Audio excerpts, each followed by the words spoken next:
네, 유쾌한 시민들의 명랑한 공동체 지식의 뱅가드 하승주입니다.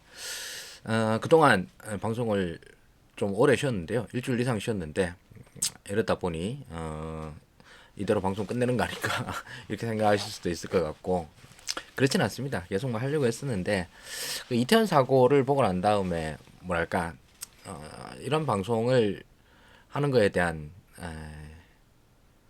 뭐랄까 뭐 그냥 나라꼴이 하도 안심해서 뭐든지 하기 싫은 무기력증에 빠졌다 정도가 될 것 같습니다. 그리고 돌아가신 분들에 대한 뭐 안타까움 이런 것들도 너무 크고 그래서 좀 한동안 마음을 진정시키느라 이런 방송 같은 걸 준비할 여유가 잘 안 났습니다. 근데 어떻게든 다시 한번 용기를 내고 또 더 쇼 머스트 고 온 아니겠습니까? 어쨌든 다시 쇼는 시작되어야 될 것 같습니다. 그래서 오늘 다시 오래간만에 등장하면서 뭘 할까 생각을 했었는데 좀 이럴 때일수록 좀 화끈한 주제를 선택하는 게 좋을 것 같은데 그냥 컨셉에 맞게 그냥 또 역시 별로 그 관심도 없을 만한 주제를 또 들고 왔습니다. 근데 이게 금융계에 있는 분들 사이에서는 굉장히 많이 이야기가 되는 부분인데 근데 실제로 이게 내용이 약간 어렵기도 하고 이러다 보니까 그렇게 일상 대화에서 쓰이는 경우는 거의 없죠. 오늘의 주제는 장단기 금리 차 그리고 그 역전 현상에 관한 이야기입니다. 자, 장단기 금리 차라고 하는 말은 장기 금리와 단기 금리 는 차이가 있는데 그 차이가 원래 이제 장기가 높고 단기가 낮고 이러는데 이게 역전되는 현상이 가끔 일어난다. 이럴 때는 뭔가 좀 이상한 일인데 이런 이상한 일이 벌어지면은 경기 침체가 꼭 일어나더라. 그래서 이런 현상이 일어날 때 다음에 이제 경기 침체를 걱정을 해야 되는 것 같다. 뭐 이런 스토리입니다. 근데 실제로 이걸로 해서 뭐 금리 차라는 말이 금리의 격차라는 말이니까 금리 스프레드 뭐라고 얘기들 하기도 하고 이거를 그 증권 쪽 하시는 분들은 꽤 자주 이야기를 합니다. 장단기 금리 차 역전됐는데 이거 어떡하지? 뭐 이거 때문에 이제 주가가 빠지고 있습니다. 뭐라든가 이런 식의 이야기들이 많이 되는데 오늘은 그 메커니즘과 그리고 효과, 실제로 어떤 일이 지금 현재 벌어지고 있는가 이런 점들을 한번 짚어보도록 하겠습니다. 이건 이제 어차피 프레젠테이션을 준비를 했으니까 프레젠테이션 보면서 같이 한번 이야기해 보도록 하겠습니다. 자, 먼저 오늘의 주제 장단기 금리 차입니다. 장단기 금리 차. 먼저 장기 금리와 단기 금리가 있죠. 예, 그거는 첫 번째로 장기 금리는 뭐 예를 들면 뭐 국채 같은 경우에 10년물도 있고 뭐 30년물도 있고 뭐 100년물도 뭐 나오기도 하고 그랬습니다. 이렇게 장기로 빌려주는 채권 뭐 채권이 아마 예금이라고 생각해보죠. 예금 같은 경우 우리가 은행에 정기 적금 같은 걸 정기 예금 같은 걸 들 때 예를 들면 3년 만기 예금과 1년 만기 예금 이런 거 있죠.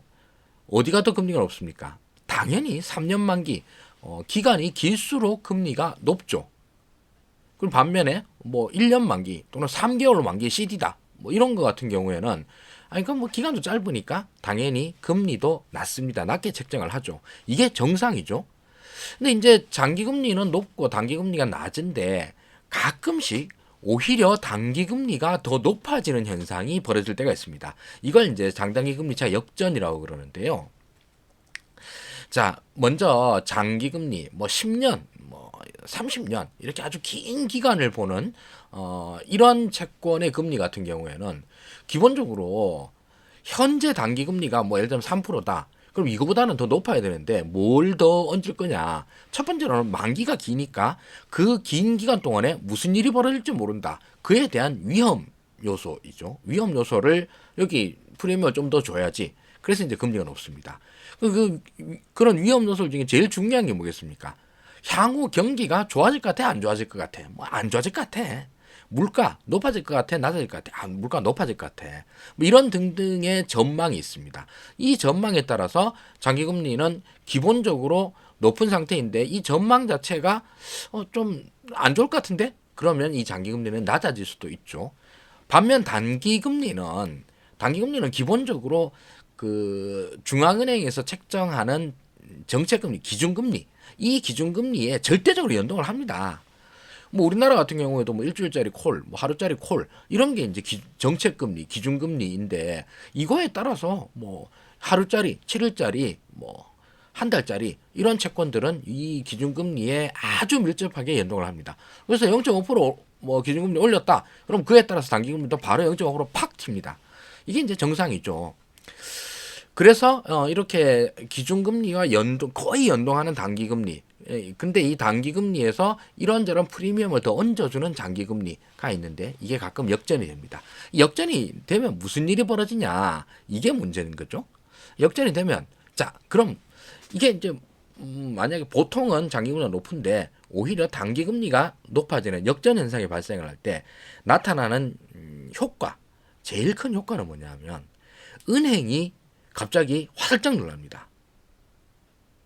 은행이라고 하는 업종은요, 보통 이제 사람들한테 예금을 받아서 그 예금을 가지고 대출을 해주는 이런 기관이잖아요. 그래서 그 사이에 예대 마진이라고 하는 요 금리 폭, 요걸 가지고 장사를 하는 데입니다.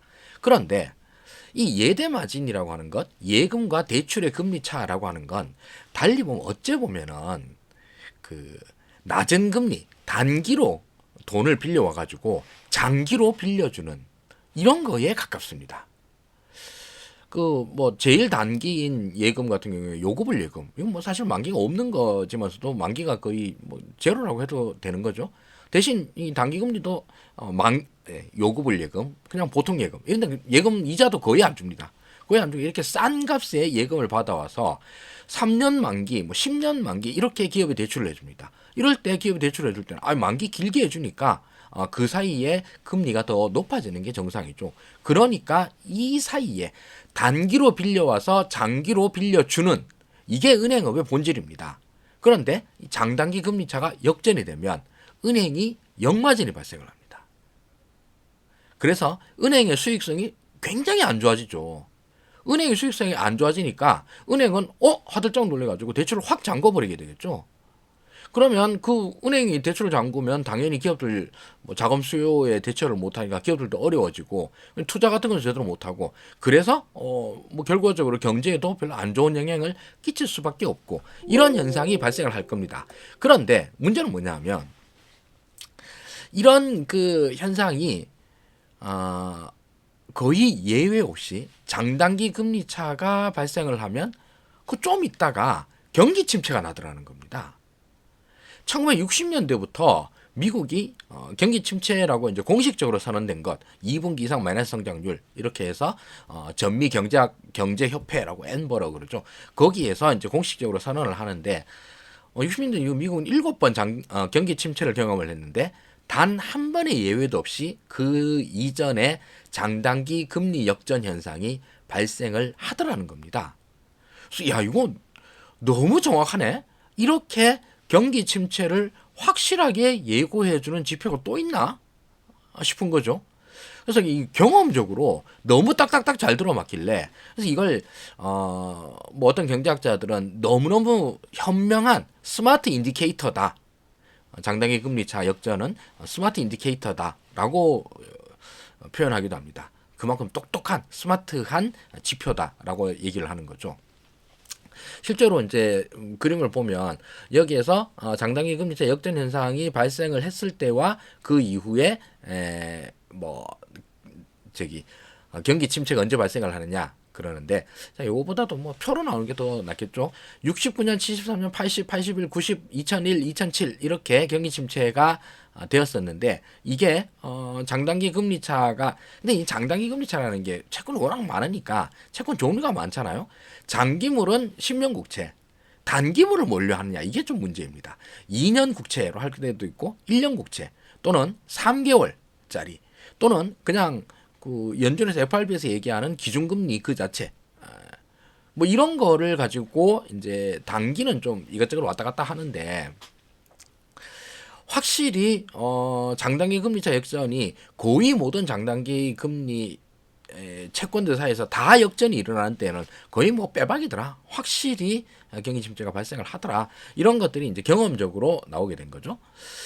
자 그러면 장단기 금리 차가 역전됐다라고 하는 게 역전이 되고 나면 이 현상이 발생을 하고 나면 그 다음에 경기 침체가 일어나더라.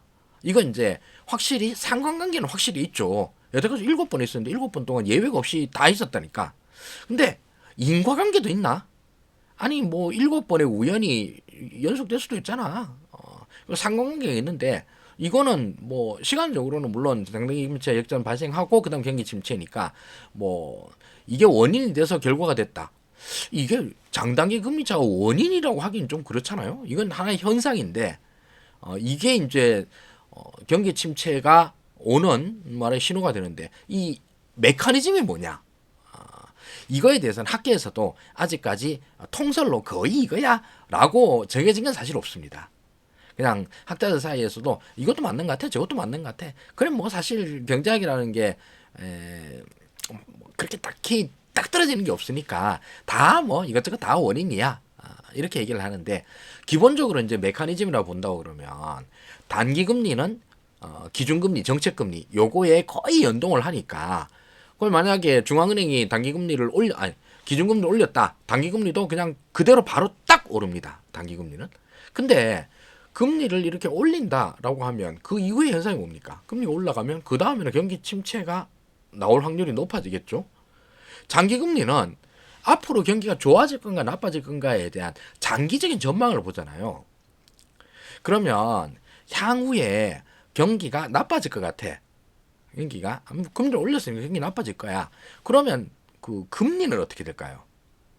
금리도 경기 침체가 예상이 되면 장기 금리도 낮아집니다. 왜냐하면 경기가 나빠지면 기업의 투자 수요도 줄기 때문에 대출도 줄 것이다. 그럼 그 자금에 대한 수요가 줄어드니까 그에 대해서 자금의 가격, 즉 금리도 낮아질 것이다. 라고 하는 식으로 예상이 됩니다. 그래서 장기금리는 앞으로 경기가 침체될 거야 라고 생각이 되면 장기금리 오히려 낮아지는 현상이 벌어집니다. 그래서 단기는 오르니까 올리면 금리 올립니다 하니까 바로 탁 올라갔어. 근데 장기는 이거 금리 올리니까 앞으로 경기 나빠질 것 같은데 해서 서서히 내려옵니다. 이게 이제 이렇게 만나서 결국은 장기금리가 오히려 더 낮아지는 현상이 벌어져 버리는 거죠. 그래서 쉽게 말하면 이러는 건데 뭐 경제학자 사이에서 어렵게 얘기하는 사람들은 뭐 엄청 어렵더라고요. 근데 뭐 이 정도로만 생각을 해도 될 것 같습니다. 자, 그래서 이 시그널을 보면 근데 이제 이런 그 현상이 예외는 거의 없다라고 미리 말씀을 드렸는데 확실히 예외 없는 거 맞냐? 이게 꼭 저기 그 예외가 없는 법칙은 없다라고는 칠지만 할 수 있듯이 경기 침체 이전에 장단기 금리차 현상이 발생을 했다. 이거는 여태까지 예외가 없었어요. 근데 장단기 금리차가 발생을 했는데 그 이후에 경기 침체가 안 일어났다. 이런 건 가능해요. 이게 역의 관계는 가능하다라는 거죠. 장단기 금리차 발생했음. 자, 확실히 100% 경기 침체 이건 아니다라는 거죠. 그리고 그런 예가 언제냐면 2019년도에도 있었었는데 2019년도 다음에 경기 침체? 경기 침체라고 하기에는 좀 다른 건데 코로나가 터져버렸죠. 그래서 이게 참 지표가 아니 장단기 금리차가 스마트 인디케이터라까지는 알겠는데 이 스마트 인디케이터가 코로나까지 예상을 해? 이건 좀 이해하기 좀 힘들죠. 그리고 자 장단기 금리차가 1월달에 발생을 했어. 그러면 언제 경기 침체가 발생을 하느냐? 그 시기는 애매하다는 거죠. 시기는 어떤 때는 뭐 한 몇 달 있다가 바로 펑 터지기도 하고 어떤 때는 한 1, 2년 있다가 터지기도 하고 그러니까 이게 장단기 금리차 역전 현상이 발생함 별로 안 좋음, 이상함, 불안함 요거까지는 맞는데 그래서 이게 확실히 발생을 하느냐 그리고 언제 발생을 하느냐 요거는 그렇게 정확하지 않다. 라는 거죠. 그래서 이 현상도 마찬가지로 있는 현상 시그널이 발생을 했다까지만인 거고 이 시그널에 대해서 여타의 상황들을 또 고려를 해야 된다. 요거는 또 맞는 말이죠. 자, 그래서 이제 보면은 88년도에 금리 역전이 났었는데 경기 침체는 90년 7월, 26개월, 2년도 더 있다 나온 거죠. 그다음 22개월, 24개월, 7개월 이런 식으로 경기 침체가 발생하는 시기가 좀 차이가 있더라라고 하는 점입니다. 자, 다음 또 차트를 한번 볼까요? 자, 그래서 문제는 이제 요즘 상황은 어떤가라는 거죠. 이 얘기를 한 게, 요즘 최근에 또 금리 역전이 발생을 해서 그런 거 아니야? 예, 발생했습니다. 어디서? 미국에서 발생을 했습니다. 미국에서 지금 이제 10년물 국채와 2년물 국채 사이에서의 장단기 금리 차 역전이 발생을 했습니다.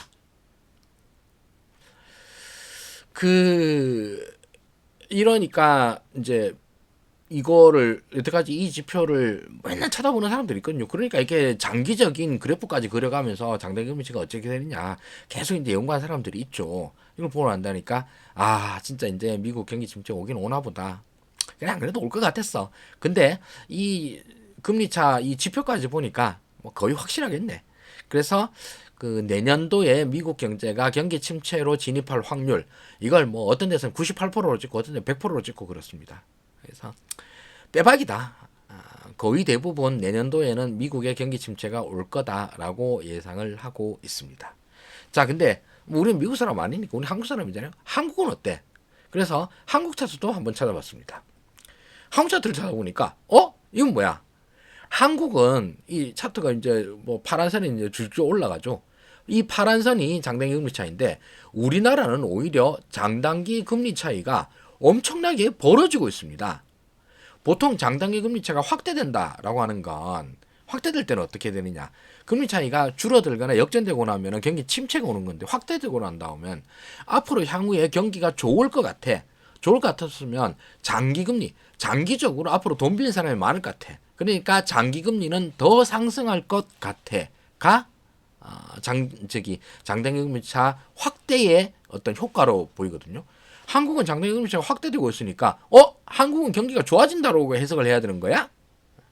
이거 좀 뭐 이상하잖아요. 아니 미국 경기가 침체를 하는데 우리나라는 경기가 뭐 활랑이고 이게 뭐 누가 생각해도 좀 이상한 것 같은데? 라고 생각이 들죠. 당연히 그렇습니다. 그래서 이 장단기 금리차라고 하는 걸 갖다가 그냥 이 수치만 보고 난 다음에 바로 해석을 하고 하는 게 좀 말이 안 된다라는 것입니다. 그래서 미국은 왜 금리 차이가 축소되다 못해 역전까지 됐느냐? 한국은 왜 금리 차이가 이전보다 훨씬 더 벌어져 버렸느냐? 이게 문제입니다. 여기서 이제 해석을 해야 되겠죠. 이 해석이 문제입니다. 먼저 미국 상황 볼까요? 미국은 왜 그럴까요? 일단 기본적으로 단기금리는 어떻습니까? 단기금리는 미국 중앙은행이 금리를 팍팍팍 올리고 있습니다. 0.75%씩 계속 팍팍팍 올리고 있죠. 그래서 지금 얼마입니까? 뭐 4.25인가? 미까지 올라갔잖아요. 그래서 이제 단기금리는 쭉 아주 급격하게 쭉 올라가고 있습니다. 근데 반면에 장기 10년물 이상의 미국 국채는 어떨까요? 향후의 경기가 뭐 좋다 안 좋다를 떠나서 지금은 다들 불안해합니다. 금융 환경이나 경제 환경이 다들 안 좋기 때문에 불안하기 때문에 소위 말하는 자산들이 제일 안전한 투자 자산을 찾아서 움직이는 때입니다. 이런 걸 보고 이제 위험 회피 선호라고 그러죠. 조금이라도 불안한 거, 위험한 거 이런 건 회피해서 안전 자산으로 경도되는 이런 현상들이 발생을 합니다. 제일 안전 자산 어디? 미국 10년물보다 더 안전한 게 있나? 그래서 미국 10년물 채권에 대한 수요가 몰립니다. 그래서 미국 채권 10년물 채권은 오히려 금리가 슬금슬금 낮아지거나 뭐 거의 평탄한 이런 수준의 수익률을 보이는 겁니다. 반면 단기금리는 미국의 기준금리 오니까 팍팍팍팍 올라가고 단기금리는 높아지고 장기금리는 슬금슬금 내려와서 역전 현상이 발생을 하는 겁니다. 그런데 반면 한국은 왜 금리 차이가 확대되느냐? 한국도 단기금리 열심히 올리고 있죠? 한국도 단기금리 착착 올라갑니다. 그런데 한국의 10년물 국채에 대한 수요 이건 어떻습니까? 한국도 마찬가지로 금융환경 불안해요. 김진태발 초대형 사건 터졌죠. 흥국생명 또 한 번 더 터뜨렸죠. 이러니까 불안하니까 그럼 한국 자산도 안전자산을 찾아서 한국 10년물, 뭐 30년물 한국 국채를 사지 않느냐? 그렇지가 않죠. 이제는 한국 국채, 아니 물론 한국이 저기 부도를 내게 하겠습니까? 그런데 한국 국채보다 더 안전한 미국 국채 이거 사자가 될 수도 있고, 기본적으로 장기물은 만기가 엄청 기니까 그 사이에 무슨 일이 벌어질지 몰라. 그리고 지금 현재 금리가 뭐 꼭지를 쳤다 이런 생각이 들어야지 장기물이 이제 앞으로 조금씩 내려온다라는 생각을 하지.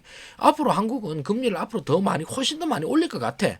이 생각을 하면 장기물은 그 기대치를 반영해서 더 올라갑니다.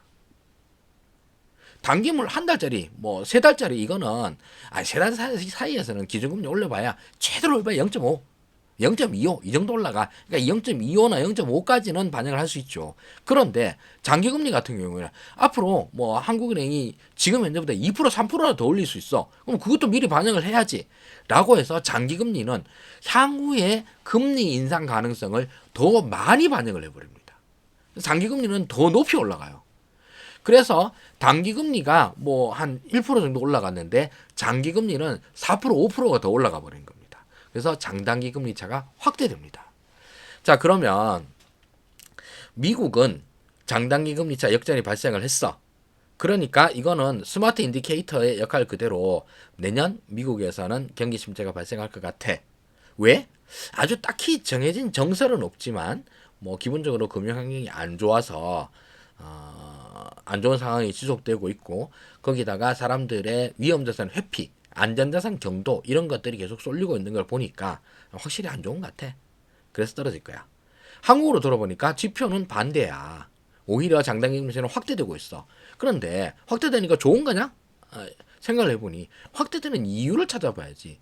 이유를 찾아보니 이거는 장기금리가 더 불안해서, 장기 채권이 더 불안해서 더 많이 오르는 거잖아. 이게 향후에 앞으로 한국이 장기적으로 투자 수요가 엄청 많아질 것 같아서, 그래서 기업이나 개인들이 돈을 더 많이 빌릴 것 같아서 장기금리 오르는 거야? 그게 아니지 않냐. 앞으로 금리도 더 오를 것 같고, 그리고 지금 현재 이런저런 불안한 거 많은데 채권 이제 꼴도 보기 싫어 라고 해서 장기금리가 더 오르는 상황이라는 거죠. 그래서 결말로 해서 보면은 현재 지표는 둘 다 한국과 미국이 서로 반대를 보이고 있습니다. 그런데 효과를 생각을 해본다면 둘 다 내년도의 경기는 별로 안 좋을 것 같아 라고 다들 해석을 하고 있습니다.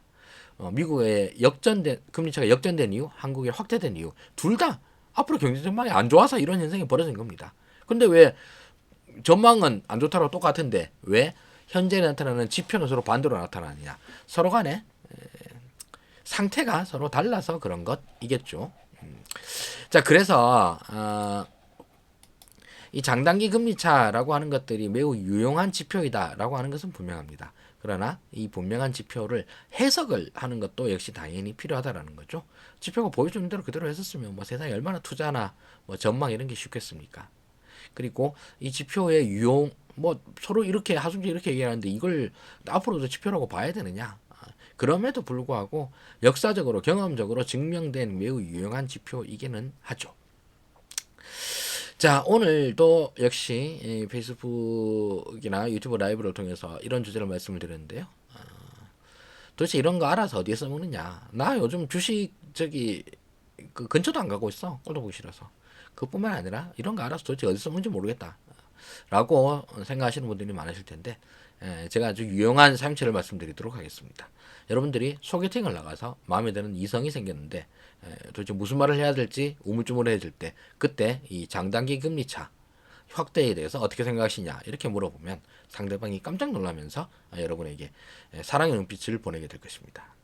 소개팅 할 때 서로 간에 할 말이 없을 때 이런 얘기를 꺼내면 굉장히 풍성한 대화 주제로 넘어갈 수 있다는 점에서 너무너무 유용하다 이렇게 말씀을 드리도록 하겠습니다.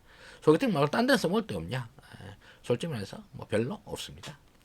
가끔 신문 볼 때 뭐 옛날에 잠깐 하승재가 얘기하는 거 들은 적이 있는데 요 정도가 다죠. 그 뭐 사실 몰라도 되는 얘기인데 이렇게 오랜 시간 들어주셔서 대단히 감사합니다. 오늘은 짧게 끝내도록 하겠습니다. 여러분들의 소개팅 생활에 무궁무진한 발전이 있기를 기원합니다. 저는 뭐 유부남이라서 소개팅 할 일도 없어요. 소개팅 할 일도 없는데 이런 거 알아서 뭐하냐 싶긴 한데요. 또 뭐 모르고 지난들 한들 뭐 인생에 도움되는 것도 아니고 알면 뭐라도 낫겠죠. 이런 생각입니다. 네, 오늘 장단기 금리차 확대와 역전 이게 어떤 의미를 가지느냐에 대해서 이야기해 보았습니다. 긴 시간 시청해 주셔서 대단히 감사합니다. 하승기였습니다.